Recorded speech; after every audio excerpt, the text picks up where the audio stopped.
Ayun, ayun. So, shoutout sa mga kadaver cards dyan. Ha? So, ito, si Kalsut TV guys. Sana supportahan nyo dito sa aking mga gagawing content about sa pag-react. So, meron tayong re-react dito na isang video kung saan maaari nga bang ipatawag dahil sa maling salita na nabanggit sa isang noontime show. Ito, si Idol Q.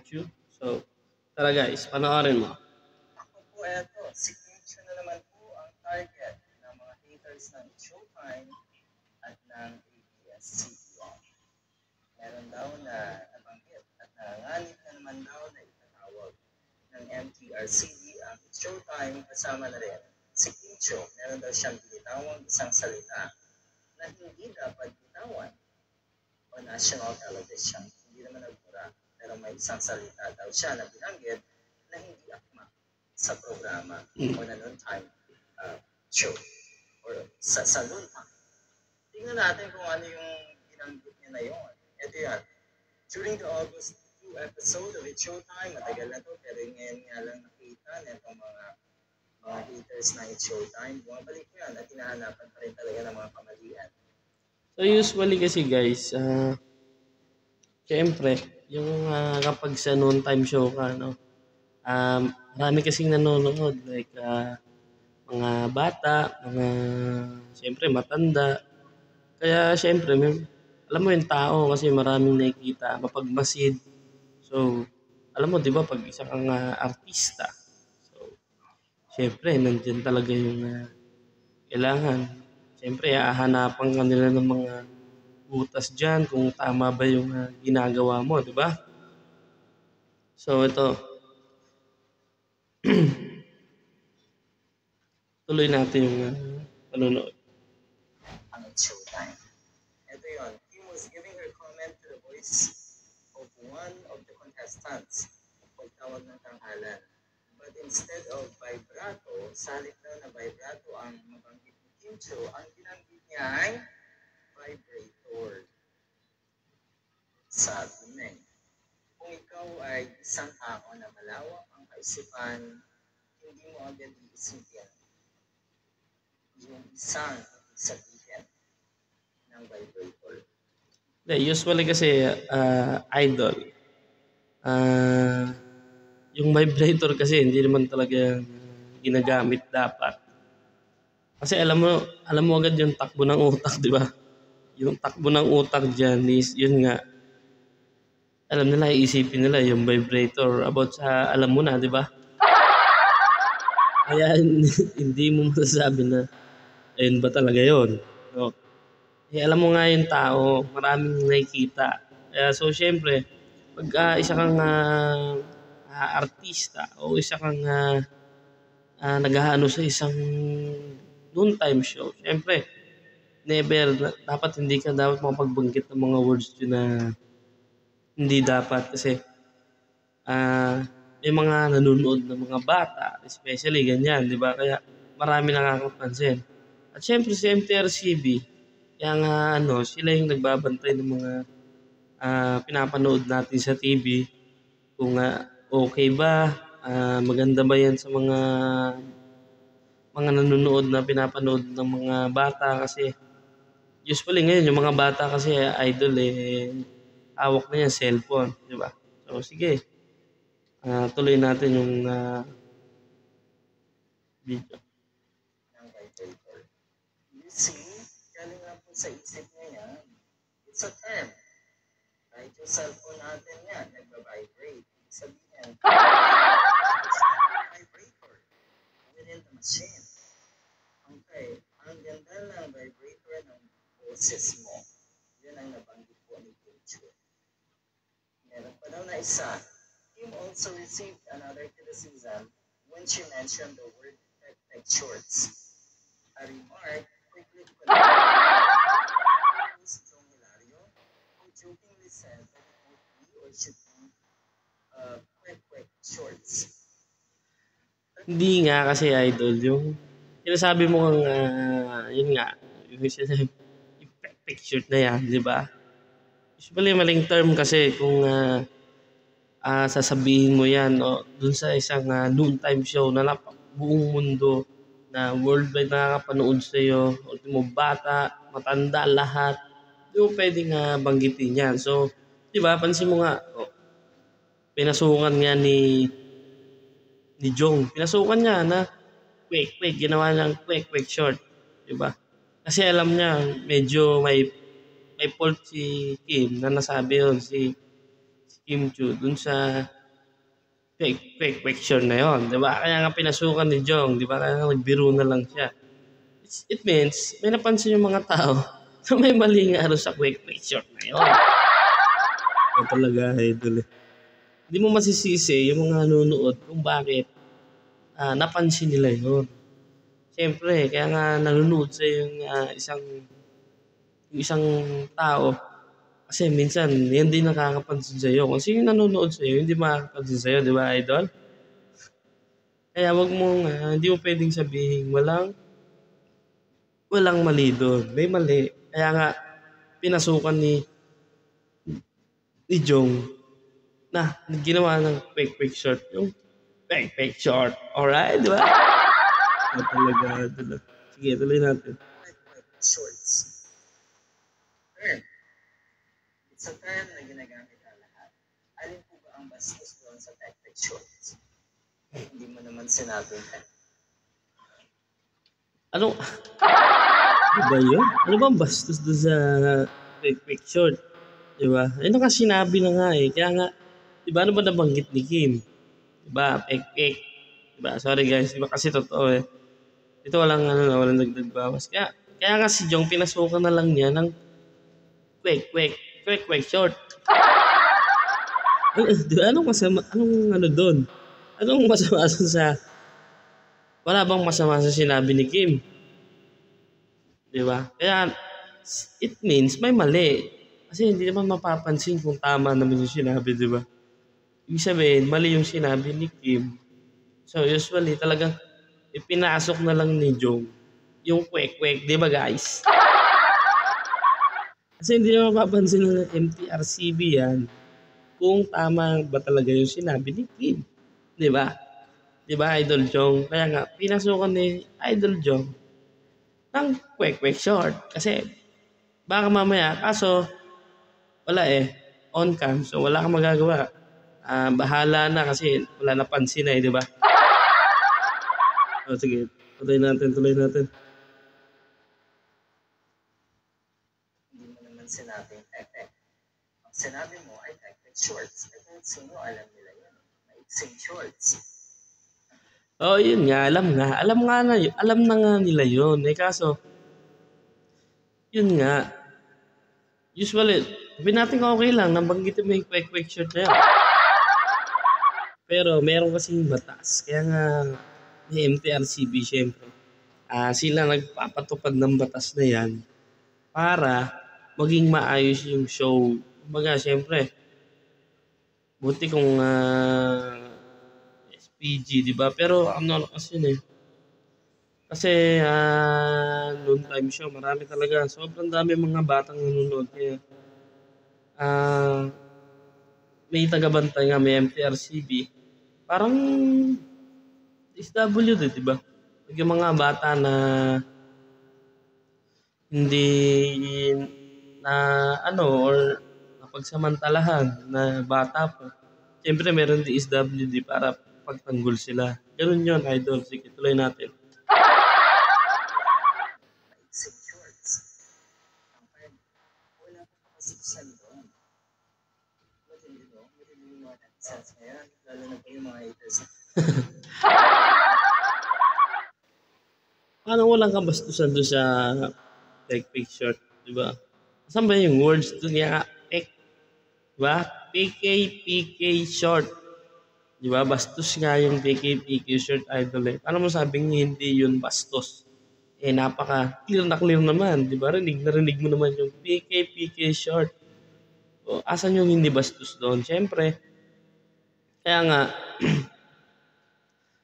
ikini-clear para at least maganda yung noon time show, tuloy-tuloy. Siyempre meron ngang batas idol ikaw talaga oh. Kulit mo. Mga haters ng showtime talaga. Grabe. Pag sinabing vibrator, yes, isang meaning dyan ay yung ginagamit, okay, ng mga mag-asawa. Halimbawa, kailangan pa mga vibrator. Anyway, tapos yung isa pa, ibig sabihin, ito po ay anything na, or any device na merong, or na vibrating. Katulad ng yung mga electric bell, yun po ay may vibrator. Kahit yung cellphone natin, syempre, at kahit yung mga buzzer, lahat po yan ay may vibrator. So, hindi lang Wait, it's Alex. Take Alex. All day allergy relief for a good night's. Ang gulo nito ni idol eh. Siyempre lahat ng baka sinasabi mo, 'di ba? Yun nga. lahat po yan ay may vibrator. So, hindi lang ibig sabihin ng vibrator ay yung ginagamit ng pagkatipan. Tama ba? Pagkatipan ba? Tinan mo, isipin mo yung pagkatipan, meron pala silang vibrator, 'di ba? Hindi naman kasi yung vibrator lang sinasabi mo na yan, 'di ba?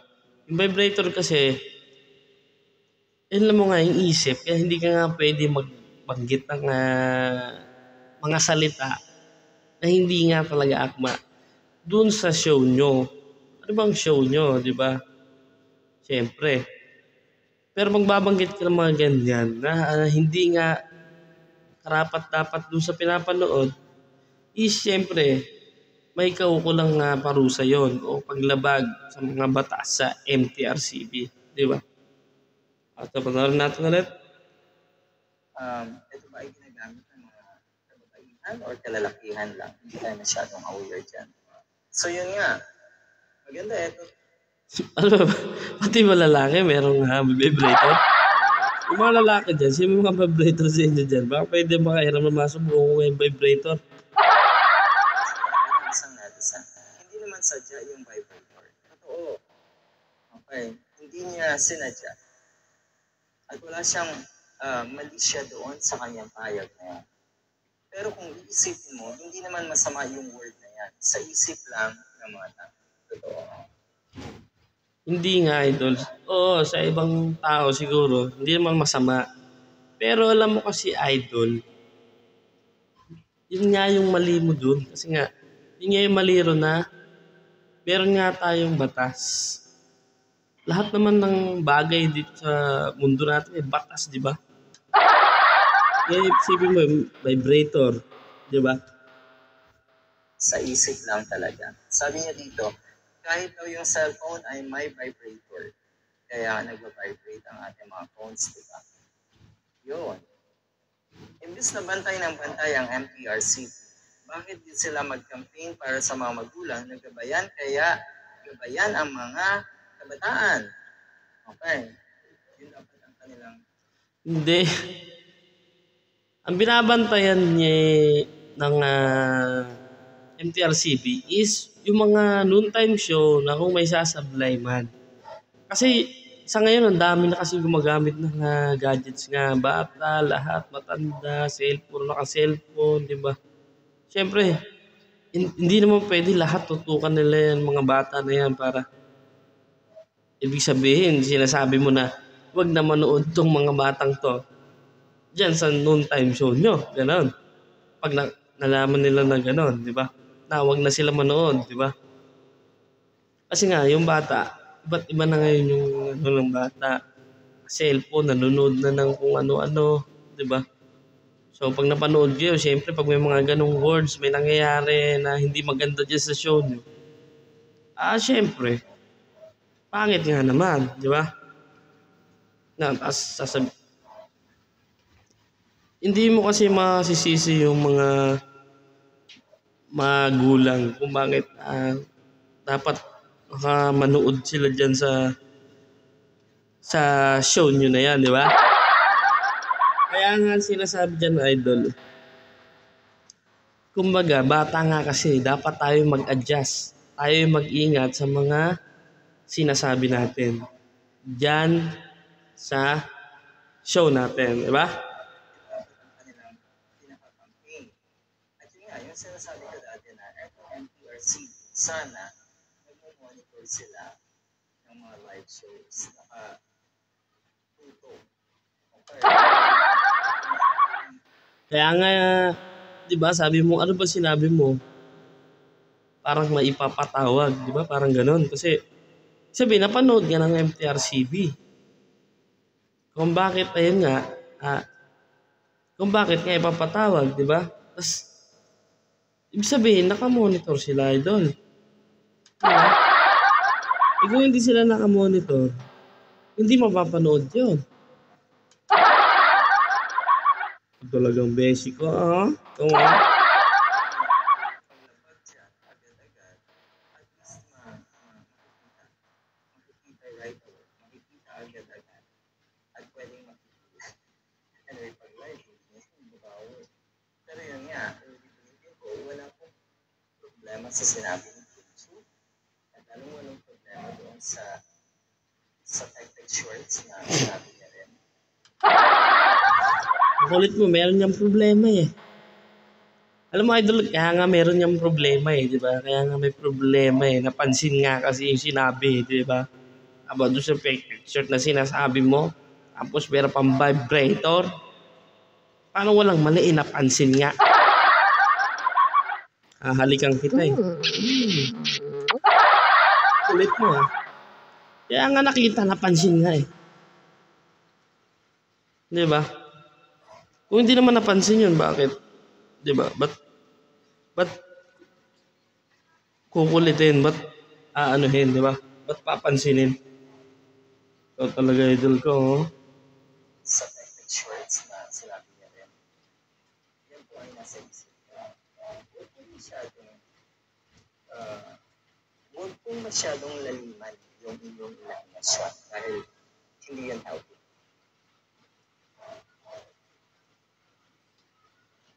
So, ayun guys, na napanood.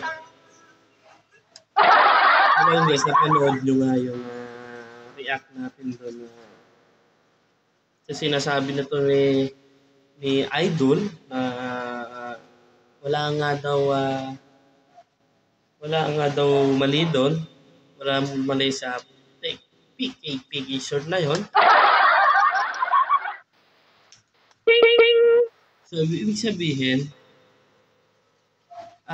kinakampihan niya yung mali. Palakpakan natin. Hindi mo nga masasabi, idol, na tama yun. Kasi napansin nga eh. Bakit? Bakit ka ba papansinin? Kung tama naman yung sinabi mo.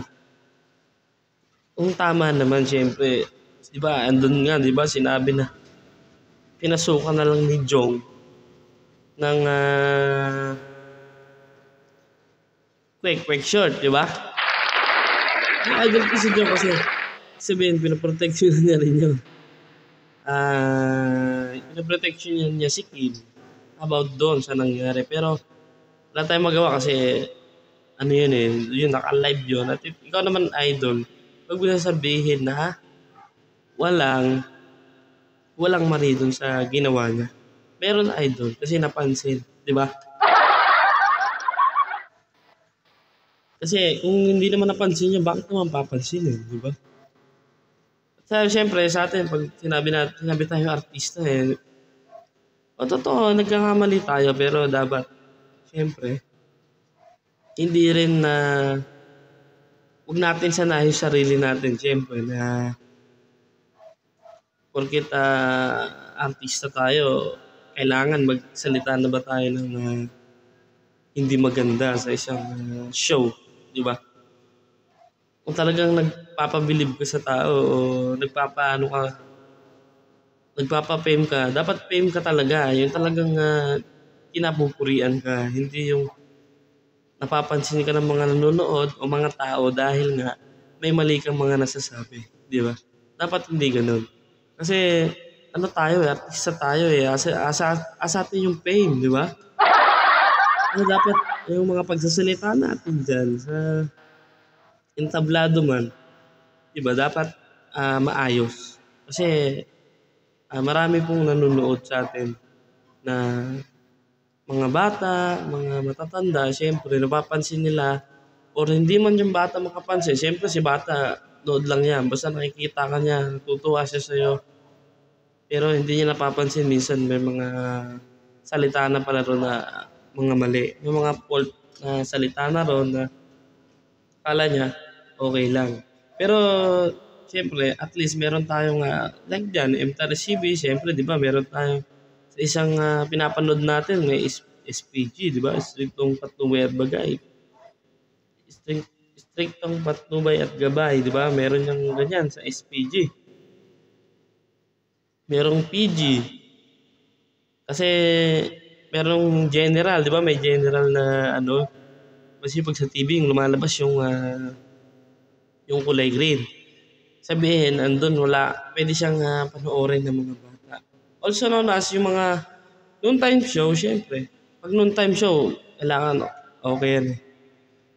Kailangan na maganda yung mga pinapakita natin dyan. Kasi lahat buong mundo nakakapanood sa atin. Kaya ayun guys, at syempre doon sa kay Idol, yung reactor na yun. Masyadong parang nasisi mo yung mga netizens na masyadong malalalim yung isip. 'Di ba? At least mas maganda na ngayon kasi yung netizen natututo na. Hindi kagaya dati mga tao, bigyan mo lang ng candy and naniniwala na sa'yo. Kumbaga, yun agad yung paniniwala nila. Pero yung tao marunong na, 'di ba? Kaya congrats sa mga ngayon sa mga tao na alam na nila yung tama at mali. Kasi dati hindi naman ganyan yung mga tao eh, di ba? Dati talagang one-sided yung tao. Pero ngayon hindi naman eh, hindi naman kasi dito sa reaction natin, no, hindi naman tayo dito nagbadagdag bawas. Kumbaga, dun lang tayo sa tama. Sa tama lang po tayo. Wala po tayong dadagdag doon sa ating mga sinasabi. Alright? So yun lang guys. So peace yo. Peace. Thank you Idol J. Guevara TV. Yan. Si Idol Chris Ulo. Yan. Si Idol Jake. Siyempre Boy Sardinas. Si Madam Karen Chismax. Siyempre please support guys at pa-support din at sana pa-share nito ang ating reaction video dito sa ating idol na Quick Shutdown. Yan ang sinasabing Quick Short na nagpa-vibrate. Alright. So, ganoon na guys. Yo, peace yo. Maraming